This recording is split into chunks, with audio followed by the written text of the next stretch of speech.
Wow, yummy!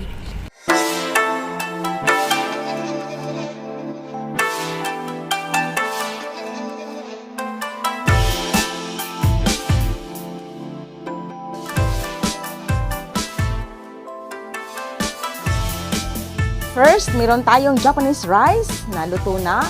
Nilagyan ko na siya ng pampalasa. Next time guys, ituturo ko paano gumawa ng Japanese rice. Ayan, paano siya i-prepare. Ito siya guys, yan. Mainit-init pa to. Meron tayong mango na nakahiwa na and meron tayong shrimp na nakatimpura na siya. Lasa na siya. Yan, masarap siya. And meron tayong pipino. And meron tayong caviar na kulay orange na para sa sushi roll, Japanese sushi roll. Nabibili siya sa Shopee. Japanese siya. Yan. Mamaya ilalagay natin sa toppings. Meron tayong nori. Ayan. Isa lang to siya guys. Gagawa lang tayo ng pang isang serve na sushi. And dapat meron tayong nakahanda na tubig para sa ating knife. And dapat inumin. Malinis yung tubig, inumin. Ayan. Dapat malalim siya para pang mag-dip, nako-cover yung knife. Ayan. Meron tayong sushi mat. I-cover natin ang ating sushi mat. Na. Ayan, ganyan.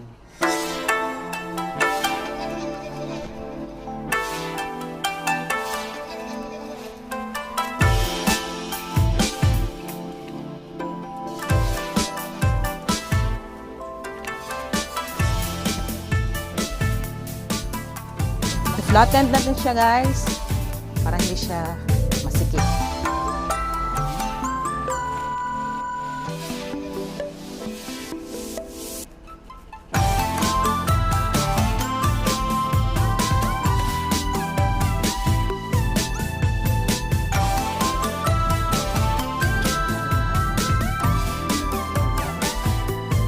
Ating kamay dapat malinis, walang kuko. Yan, dapat clean.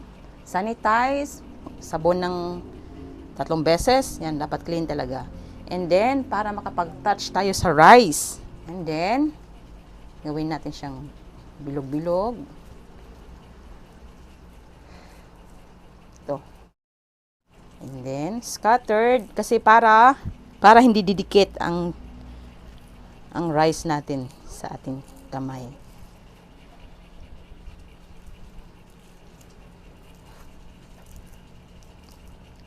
Ganyan. Scattered. Hindi makapal, hindi manipis, tamang-tama lang. Yan. Ganyan.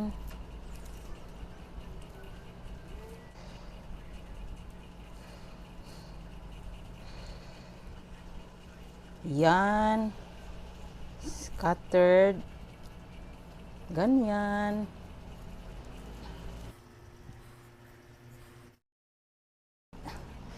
Compress mo siya.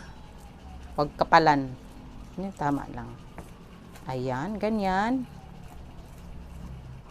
Baliktarin na natin ang ating nori. Ayan. Proper placement. By the way guys, pwede tayo mag-add ng filling sa loob na mayonnaise. Pwede naman guys, walang mayonnaise. Optional lang to. Para mas lalong sumarap ang ating ganyan. Mayonnaise.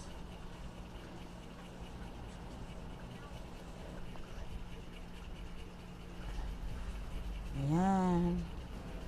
Ayan. Like that. Lagay natin nating mango. Tama. Ganyan. Pipino. Ganyan. And then, i-roll natin.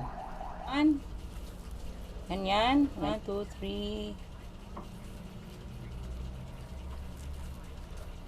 Push. Push. Ganyan. And, konting puwersa. Konting puwersa. Ganyan, tight. And then, tulak, ganyan. Tight na naman. Dito, konting tulak. Mahina lang ha, puwersa. Then, tulak na naman.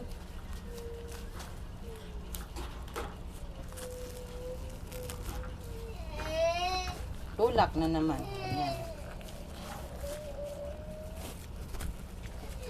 And then, ganyan. Push natin. Ganyan. Push. Push. Protektahan ang gilid.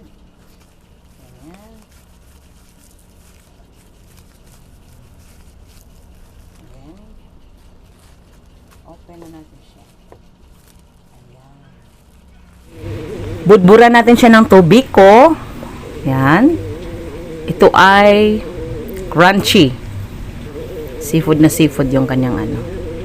Freshness.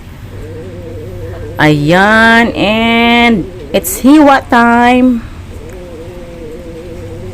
Hati-hatiin na natin ng unahin natin sa gitna. Hatiin sa gitna. Ayan. Dahan-dahan lang. And hawakan sa ilalim. Ayan. Para hindi yan. Protection. Para hindi ma-damage. And then, nahati na siya. Another hati. Nan. As you can see, binasa ko uli ang kutsilyo. Kailangan basain before maghiwa. Para hindi siya sasayad. Para tuloy-tuloy. Maingay. Nasaan ang knife? Basa na naman sa tubig. And yan. Hiwa.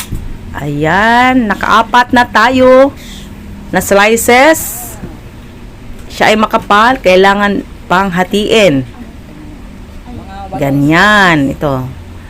So, magkakaroon tayo ng 8 na slices ng sushi. Saktong-sakto lang siya. Big bite. Isang isang subuan. Ayan. Dahan-dahan lang sa paghiwa. Bakapan ng daliri. Ganyan. Huwag madaliin. Yan. Tapos na tayo. So, we have a total of 8 slices ng sushi. Ayan. Meron na.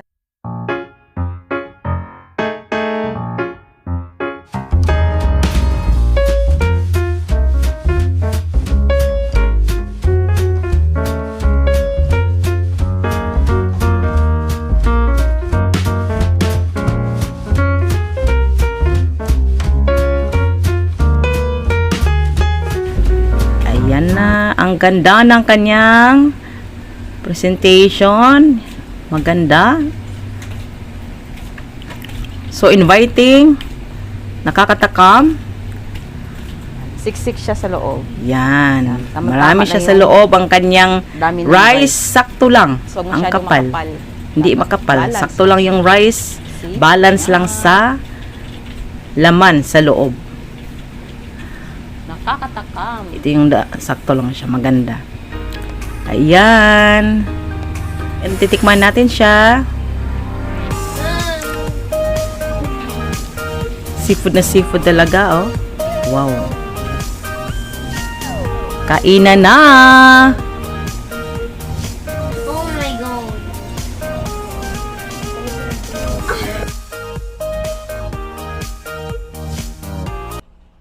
Yung aking available na gagamitin ng ating premium soy sauce. Hindi siya strong na soy sauce. Meron tayong wasabi. Wasabi and kalamansi. 3 kalamansi. Ayan.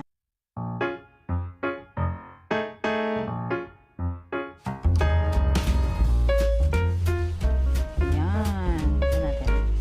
Ayan. And